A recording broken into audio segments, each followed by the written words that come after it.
السلام عليكم ورحمة الله تعالى وبركاته. نتمنى ان شاء الله تكونوا بخير وعلى خير وبصحة جيدة. اليوم ان شاء الله غنشارك معكم المروزية. غندير المروزية وغنشاركها معكم. المهم انا عندي الطريقة ديالي باش كنديرها. المهم هي المروزية معروفة عند جدودنا ديال بكري كانوا كيديروها. المهم هما ما كيديروش فيها بصلة. علاش؟ لان ما كان عندهم الثلاجة، ومهم كانوا كيديروها في دوك الخابيات ديال الطين. وقت ما بغاوها كيجبدوا شويه وكيسخنوا. داكشي علاش ما كانوش كيديروا فيها البصله. المهم انا غندير فيها البصله وكتعجبني فيها البصله، ولان حنا غادي ناكلوها فضا كنعرف فاش غنديروها. المهم هي كل واحد وعلى حسب المناطق، كل واحد كيفاش كيسميها. كاين اللي كيسميها مروزيه، كاين مناطق كيسميوها على ما اظن المعسل بحال هكا المعسل. المهم مرحبا بكم معايا في القناه، ونبداو على بركه الله. المهم غنحتاج هنايا اللحم. عندي هنا اللحم من جهه العنقره. المهم تقريبا غيكون هذا واحد تقريبا 2 كيلو ديال اللحم. المهم تقدروا نتوما تاخذوا اي طرف من الخروف، اي زعما اي جهه من الخروف تقدروا، ولا تقدروا تخلطوا بيناتهم، جهه العنقره جهه الرجل جهه الكتف. المهم انا عندي هنايا جهه العنقره. عندي هنايا بصله كبيره، اما تكون بصله كبيره مشلضه ولا 2 متوسطين. عندي هنا 7 الفصوص ديال الثوم شلطتهم. عندي هنا الزبيب مغسول واحد 100 غرام. عندي هنا واحد ربع كاس ديال زيت الزيتون. عندي هنايا في هذا الكاس درت زعفران شعره، غليت الماء وخويته في هذا عمرت هذا الكاس وخليته كيطلق. عندي هنايا سكينجبير. عندي هنايا قرفه، كركم الخرقوم بلدي. عندي هنايا البزار. عندي الملح. عندي واحد 7 ديال الحبات ديال الهيل، و2 عويدات القرفه، واحد النجمه ونص ديال الباديان. المهم الا عندكم المروزيه تقدروا تستغناو على الهيل والباديان. انا ما عنديش العطريات المروزيه داكشي درت هادو. وعندي هنايا السمن. المهم السمن غنديرو حتى للتالي هو الزبيب. غنحتاج كذلك العسل، غير العسل يكون واحد نوعيه جيده. المهم العسل والزبيب والسمن غنديرهم حتى للتالي. هاد 3 الحوايج ما غنديرهم حتى المهم غادي تشوفوا معايا كيفاش غنديرهم. المهم هادو هما المقادير، وغندوزو ان شاء الله طريقه التحضير. المهم دابا غنرقد هاد اللحم هذا، غندير له العطريه. ناخذ هاد زعفران مطلق خويا هنايا، صافي غنزيد ليه هاد العطريه هادي صافي. وغادي ندير فيها هاد اللحم كل طرف، نحاول نمردو مزيان في هاد الخليط هذا ديال العطريه باش يتشرب.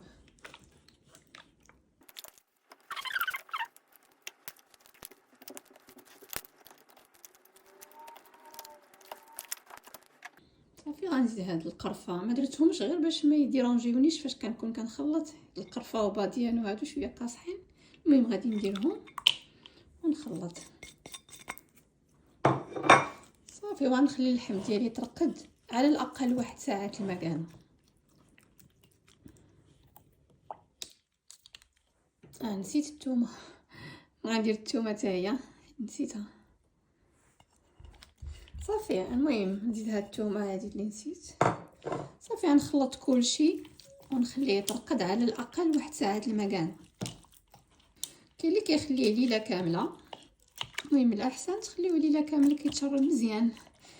الا ما كانش عندكم الوقت ولا غديروه هاد المروزيه نهار بنهار، زعما داك النهار قررتوا غديروها صافي تخليوها تقريبا 1 ساعه المكانه وطيبوها. المهم انا غنخليهم يترقدوا، غنخلي هاد اللحم عفوا يتشرب تقريبا 1 ساعه المكانه ونرجع معكم.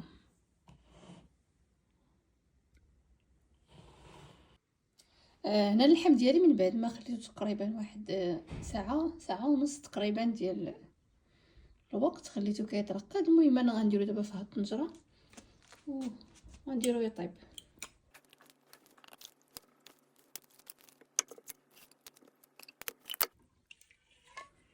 هاد الميات اللي بقات هنا ديالو كنديروها على الطريه.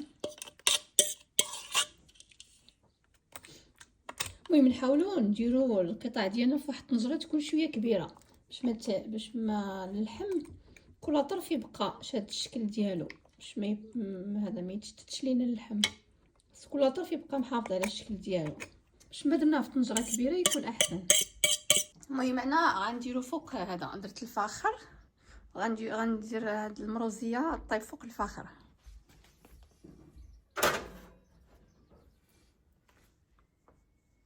المهم نخليها شويه تشحر ومن بعد غنزيد لها البصله.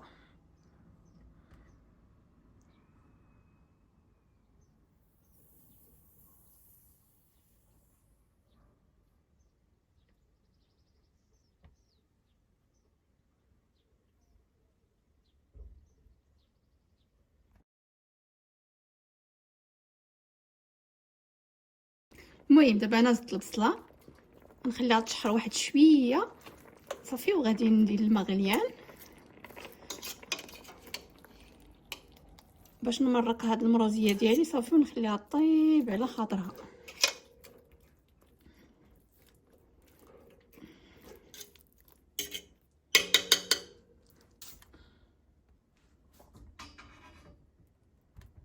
الجو زوين اليوم مشمس يا سلام.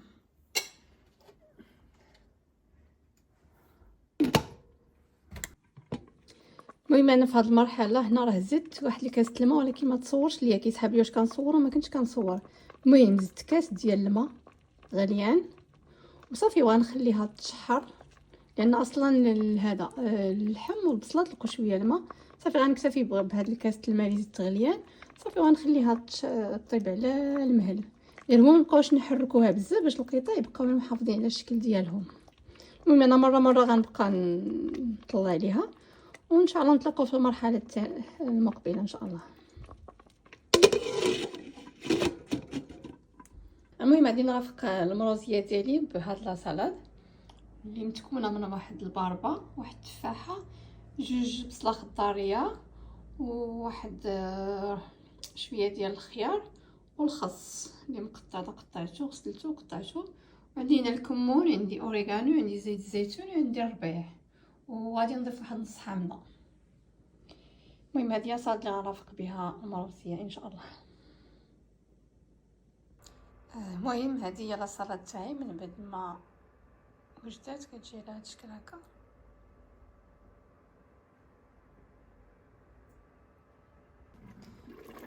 المهم هنايا راه المروزيه ديالي دخلها الطياب. المهم دابا غنزيد دابا السمن والزبيب وزيت الزيتون شويه القرفه والعسل.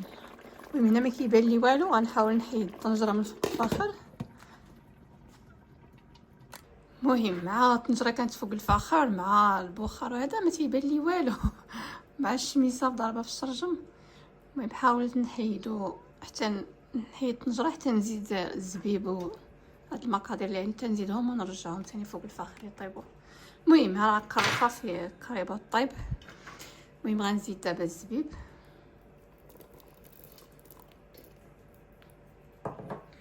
غنزيد شويه زيت زيتون،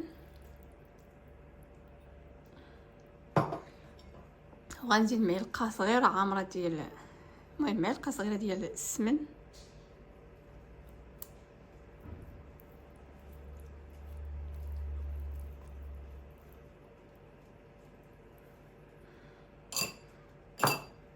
غنزيد شويه ديال العسل. المهم نتوما على حسب الذوق تاعكم، كل واحد شحال كيدير العسل، كل واحد شحال كيدير ديال السمن، كل واحد شحال كيدير تاع الزبيب، كلشي حسب الذوق.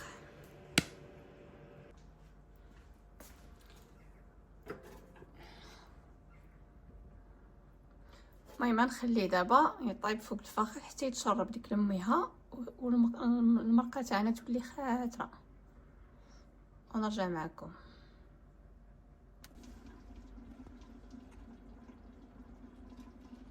المهم مره تنحرك مع درت العسل والزبيب تفاديا باش ما يلصقوا ولا سميتو ولا شي حاجه من هذا القبيل. مره كنحرك كيبان والو مع الشميسه.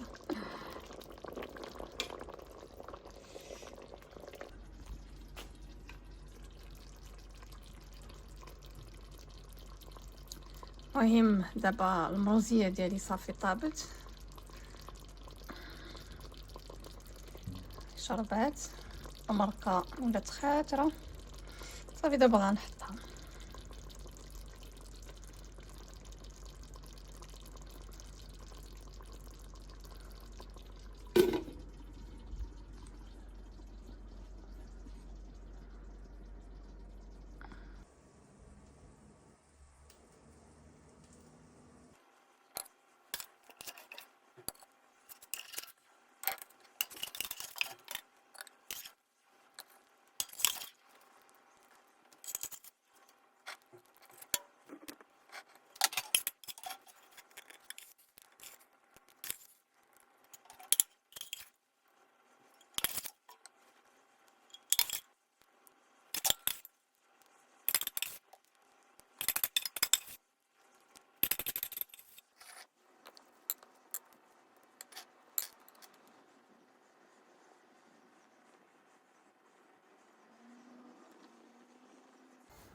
المهم كما كتشوفوا معايا هنايا كان الجو زوين، كانت الشميسه، كان الجو رائع غير ديال الجلسه برا.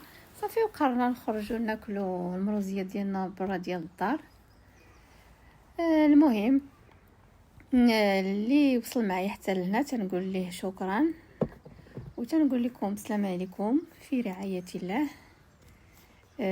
حتى الفيديو اخر ان شاء الله. دمتم سالمين.